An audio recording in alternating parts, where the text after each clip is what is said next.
βρήκα στη Ρουάντα! Για αυτήν τη χώρα τώρα λένε τα καλύτερα. Είναι γνωστή βέβαια για το τραγικό παρελθόν. Πάλι ξέχασα και κινούμουν στα αριστερά. Μου έχει γίνει συνήθεια. Εδώ πέρα στη Ρουάντα οδηγάνε στα δεξιά. Ευτυχώς που είδα το φορτηγό από απέναντι και το θυμήθηκα. Πάλι καλά που δεν το είδα τελευταία στιγμή. Ένα χρόνο τώρα οδηγάω στα αριστερά του δρόμου και μου έχει γίνει συνήθεια. Δεν μπορώ να συνηθίσω στα δεξιά πάλι. Σταματάω κάπου και μετά ξεκινάω πάλι στα αριστερά. Όλοι λένε τα καλύτερα για αυτή τη χώρα. Βέβαια είναι γνωστή για το τραγικό της παρελθόν με τη γενοκτονία το 1994, μόλις 21 χρόνια πριν. Αλλά το παρόν της είναι λαμπρό. Τώρα κάποιοι τη χαρακτηρίζουν την Ελβετία της Αφρικής. Είναι αρκετά αναπτυγμένη, πεντακάθαρη. Αυτό το βλέπω ήδη εδώ πέρα. Πραγματικά είναι πεντακάθαρη και συμμαζεμένη. Και ανυπομονώ να δω ο ίδιος πόσο χαμογελαστοί είναι αυτοί οι άνθρωποι τώρα πια και κατά πόσο έχουν ξεπεράσει το τραγικό τους παρελθόν. Η Ρουάντα αποκαλείται η χώρα των 1000 λόφων. Είναι καταπράσινη και ελπίζω να την απολαύσω. Για να δούμε. Vai. Quaheri. Vai. Τώρα είναι η ώρα που σχολάνε οι μαθητές από το σχολείο και στους δρόμους παντού περπατάνε για να πάνε στα σπίτια τους.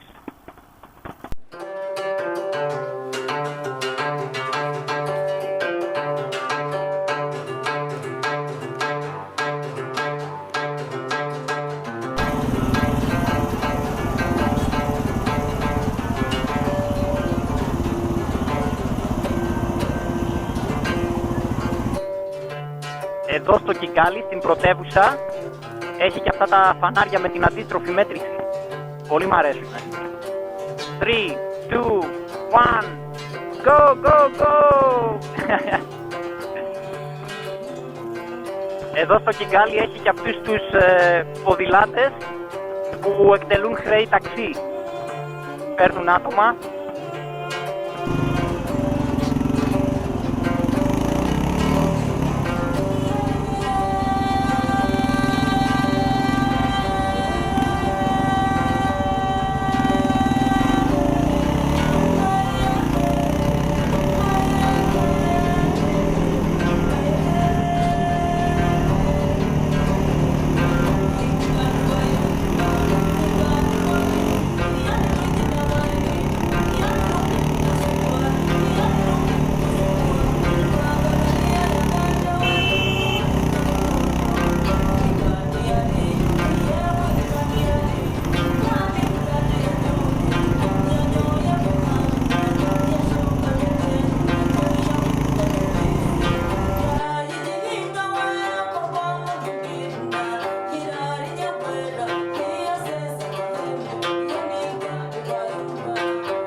Όλη αυτή είναι μαζική τάφη.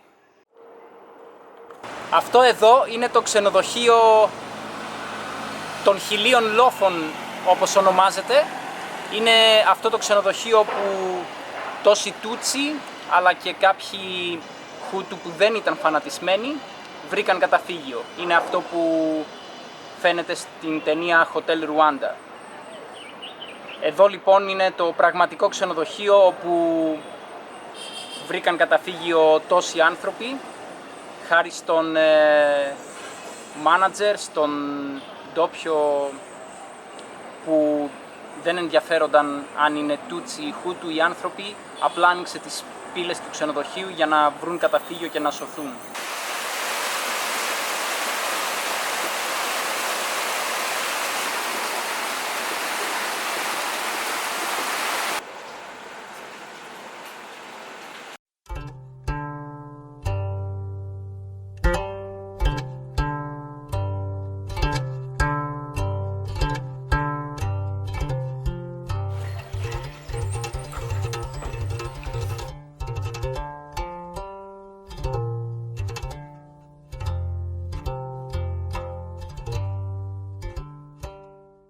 Η κτηνοδεία των γενοκτώνων δεν έδειχνε έλεος ούτε στα μωρά. Τα χτυπούσαν στον τοίχο για να τα σκοτώσουν και αυτό που βλέπετε είναι αίμα και τα απομεινάρια του εγκεφάλου τους. Είναι απίστευτο τι μπορεί να κάνει ο άνθρωπος.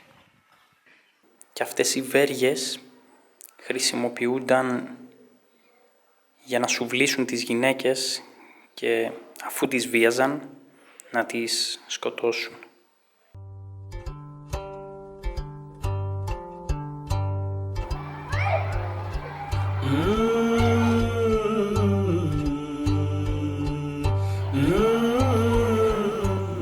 Την εποχή της γενοκτονίας πολλοί νόμιζαν πως θα βρουν καταφύγιο στις εκκλησίες. Έτσι αρκετοί κατέφυγαν εδώ στην εκκλησία της Νιαμάτα, στιβάχτηκαν μέσα, αλλά δυστυχώς οι γενοκτόνοι δεν είχαν κανένα έλεος και επιτίθονταν ακόμη και στις εκκλησίες. Και έτσι βασάνισαν και σφάγιασαν εκατοντάδες ανθρώπους ακόμη και μέσα σε αυτούς τους ιερούς χώρους. Εδώ τώρα μπορεί να δει κανείς τα κουρελιασμένα ρούχα που φορούσαν όλοι αυτοί οι άνθρωποι που έζησαν τις τελευταίες τους στιγμές εδώ πέρα. Επίσης αυτή είναι η τάφη, μαζική τάφη όλων αυτών των ανθρώπων που εδώ έζησαν τις τελευταίες τους στιγμές. Είναι τρομακτικό, μπορεί κανείς να μπει εδώ μέσα, έχει ένα σκοτεινό διάδρομο στενό και περπατά κανείς ανάμεσα σε αμέτρητα κρανία και οστά. Είναι τρομακτικό να νιώσει κανείς το μέγεθος των τραγικών αυτών γεγονότων που συνέβησαν το 1994. Μέσα σε 100 ημέρες σκοτώθηκαν πάνω από 1 εκατομμύριο άνθρωποι. Και δεν ήταν μόνο οι Τούτσι, βέβαια αυτή ήταν ο κύριος στόχος των γενοκτώνων, γιατί ήταν η μειονότητα, το 15% περίπου, και αποτελούσαν την ελίτ. Οι Χούτου, που ήταν η πλειονότητα, περίπου 85%, σκότωναν κυρίως τους Τούτσι, αλλά και άλλους Χούτου που δεν συνεργάζονταν για να γίνει η γενοκτονία. Αυτός ο διαχωρισμός ανάμεσα σε αυτές τις δύο βασικές φυλές έγινε κυρίως κατά την αποικιοκρατία από τους Βέλγους. Εκείνοι ήταν που έφεραν τις ταυτότητες και μάλιστα ανέγραφαν εάν κάποιος είναι Χούτου ή Τούτσι. Μέχρι τότε αυτός ο διαχωρισμός ήταν πολύ ασαφής. Τα κριτήρια που χρησιμοποίησαν οι Βέλγοι για να κάνουν αυτόν το διαχωρισμό και να εφαρμόσουν την αρχαία τακτική του διέρη και βασίλευε ήταν πολύ απλά. Όποιος είχε πάνω από 10 γελάδες θεωρούνταν Τούτσι, δηλαδή πλούσιος. Οι υπόλοιποι ήταν Χούτου.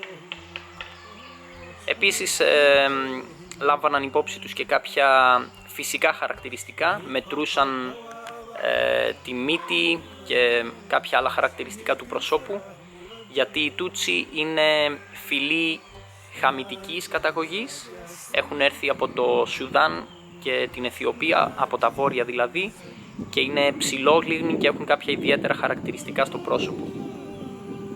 Έτσι τους μετρούσαν και τους διαχώριζαν ανάλογα. Είναι σοκαριστικό να βλέπει κανείς αυτές τις ταυτότητες που ξεκάθαρα ανέγραφαν αν κάποιος είναι Χούτου ή Τούτσι. Και αυτός ο διαχωρισμός αργότερα οδήγησε στις αιματηρές διαμάχες ανάμεσα σε αυτές τις δύο φυλές. δεν είναι μόνο η γενοκτονία του 1994. Η πρώτη διαμάχη, το πρώτο αίμα χύθηκε το 1959, ενώ η χώρα ανεξαρτητοποιήθηκε από τους Βέλγους το 1962. Όλη αυτή την περίοδο μέχρι το 1994 πολλές φορές έγιναν διαμάχες ανάμεσα σε αυτές τις δύο φυλές.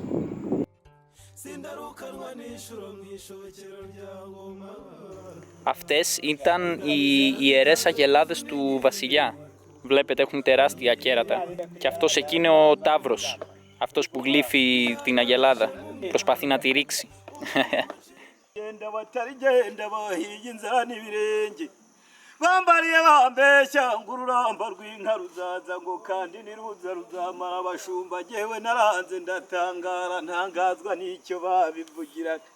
Αυτή εδώ ήταν η καλύβα του βασιλιά και της βασίλισσας. Είναι φτιαγμένη από πάπυρο που καλλιεργείται εδώ στη Ρουάντα. Εδώ είναι το καθιστικό και πίσω από εδώ βρίσκεται το κρεβάτι του βασιλιά και της βασίλισσας. Από εδώ έμπαινε ο βασιλιάς, ενώ η βασίλισσα έκανε τον κύκλο, γιατί δεν επιτρεπόταν να περάσει πάνω από τον βασιλιά όταν ξάπλωνε. Και αυτό ήταν το τεράστιο κρεβάτι του βασιλιά και της βασίλισσας. Κοιμόταν πάνω σε δέρμα από αγελάδα και αυτό εδώ το ύφασμα με το οποίο σκεπάζονταν είναι φτιαγμένο από τον φλοιό των δέντρων. Είναι μαλακό, δεν το καταλαβαίνει κανείς. Παράξενο. Μέσα σε αυτά τα καλάθια έβαζαν τα ρούχα και τα κοσμήματά τους.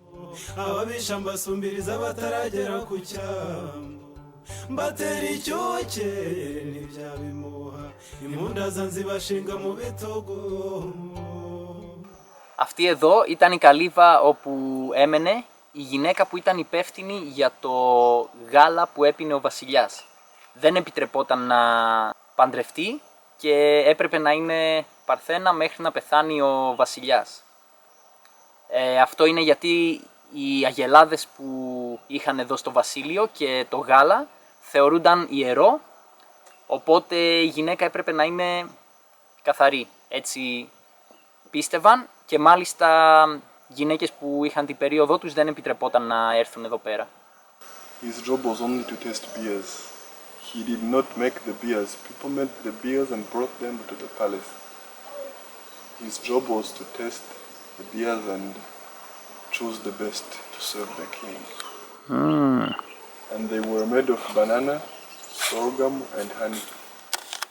Αυτό το παλάτι που χτίστηκε το 1932, όταν πήγε ο βασιλιάς στο Βέλγιο, κατάλαβε ότι ήταν ένα μηδενικό. Απογοητεύτηκε και έτσι έχτισε ένα καινούριο παλάτι, αυτό εκεί απέναντι στην κορυφή του λόφου, αλλά δεν πρόλαβε να το χαρεί, πέθανε.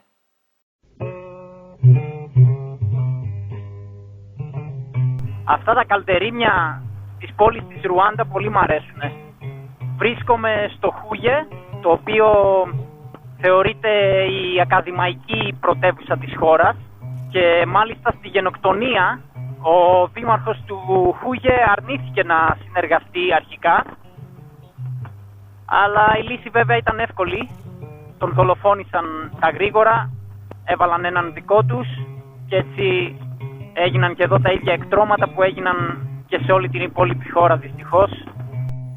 Αυτές εδώ είναι ιχθυοκαλλιέργειες και πάνω από το νερό βάζουν αυτά τα ξύλινα σπιτάκια όπου εκτρέφουν λαγούς. Έτσι οι λαγοί δεν μπορούν να φύγουν από τη μια και από την άλλη τα κόπρανά τους πέφτουν κάτω στα ψάρια, τα οποία τα τρώνε για μεσημεριανό, για βραδινό, για ό,τι θέλουν. Τους αρέσουν πολύ.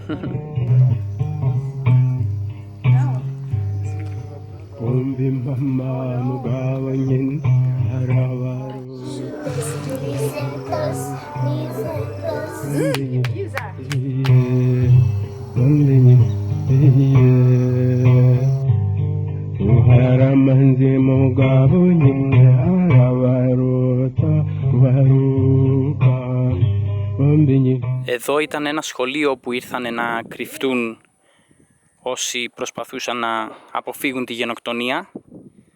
αλλά σκότωσαν 40 έως 50.000 άτομα μέσα σε αυτά τα κτίρια. Τώρα τα πτώματά τους έχουν μουμοποιηθεί, έχουν γίνει μούμιες και μπορεί να τα δει κανείς εδώ ασβεστωμένα, είναι σοκαριστικό. Βλέπεις ακόμη και μωρά ή μικρά παιδιά να σηκώνουν τα χέρια ψηλά, αλλά δεν έδειξαν κανένα έλεος οι εκτελεστές. Αυτά είναι τα ρούχα που φορούσαν τα θύματα τις τελευταίες τους στιγμές.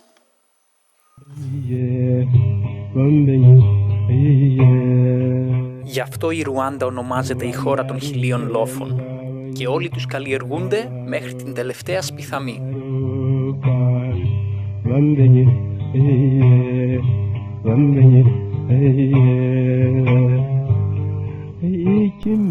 Βρίσκομαι στο τροπικό δάσος του Νούγκουε, σε μια υπέροχη ορεινή διαδρομή, στα 2.500 μέτρα περίπου,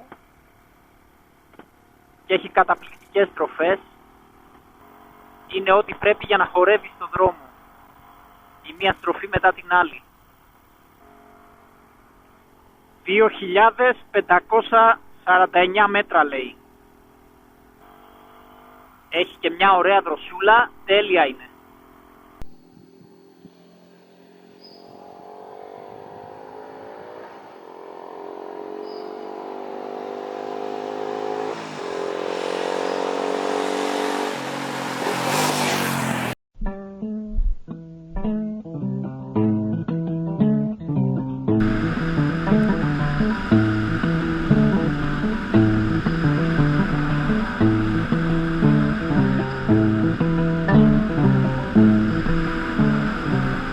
Kuringangira giterekana n'ubukombe imbaraga tubuye gufatanyirizwa muri mawe urugamba rukomeye rwanda n'isezari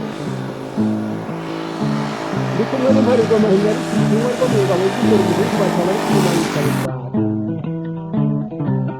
kuri mashiga ndavuga ubukombe bw'inkiniza ruti ndavuga rutomo ndavuga rutanga rw'amaboko urugamba tubaye n'izahanirwa mwana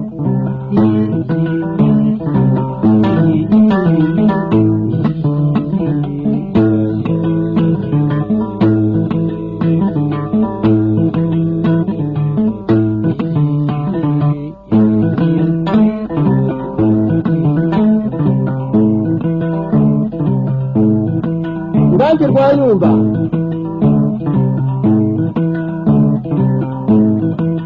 ndavuga imanzi y'amazima rubaririza ndavuga rugira intambara ku mubiri n'indi nkuru yabahisemo nkayitera ndigenga indi ntore zerekana igihumbi dore cumu rugenzi umunega dore mugenzi wa n'inyagogo rwego rw'umwungera gutabaye nyabuta komerwa muri kimanzi itabara rubonera dore rubaririza n'uru dore rugira intambara ku mubiri kira uringanji uringanji uringanji uriya guterekana n'ubukungu imbaraga tubugiye gufatanya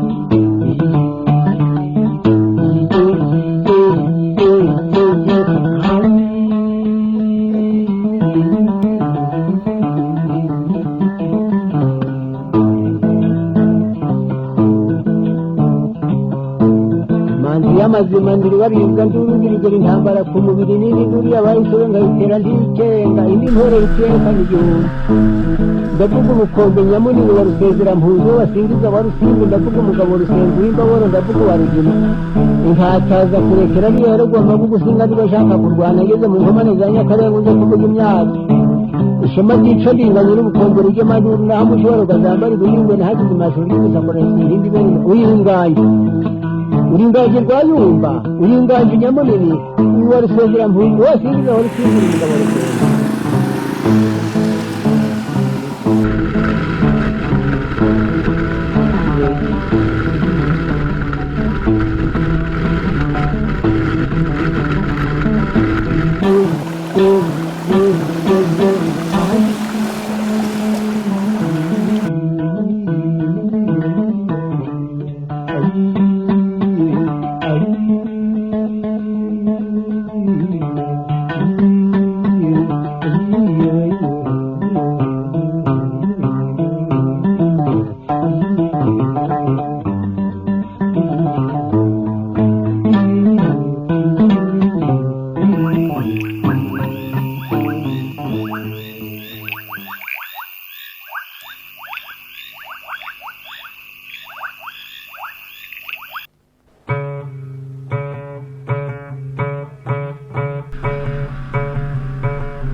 Εκεί απέναντι είναι η Γκόμα στη Λαϊκή Δημοκρατία του Κονγκό και βρίσκεται στην όχθη της λίμνης Κίβου. Με το που περνά κανείς τα σύνορα και βγαίνει από τη Ρουάντα, το χάος ξεκινά. Δυστυχώς εκεί έχει κάποιες ένοπλες ομάδες που πολεμούν για διάφορους λόγους και υπάρχει και αρκετή εγκληματικότητα, οπότε δεν έχει καμία σχέση με το Κονγκό που γνωρίσαμε. Στα ανατολικά της χώρας δυστυχώς η κατάσταση είναι έκρηθμη εδώ και πολλά χρόνια. Πάντως από εδώ φαίνεται πολύ ωραία.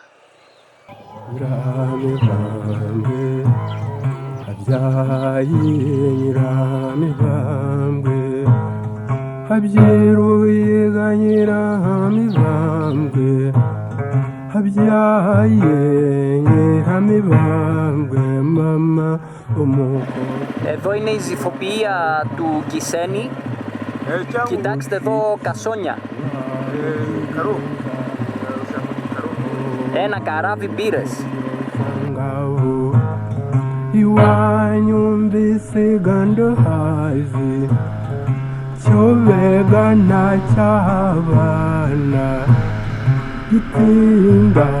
Mama yanjye mama mu cyambu cyandabarasa iwanyu banyiramirambwe igatsibuga y'imitoma managa ntizaruganzo gitinda nama yanjye mama.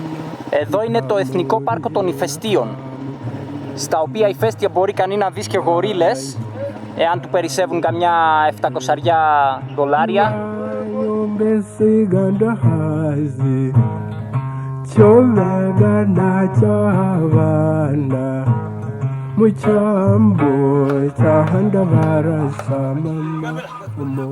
Αυτά τα σανίδια που εμείς τόσο εύκολα πετάμε, εδώ τα φτιάχνουν με τον παραδοσιακό τρόπο, αργά και επίπονα.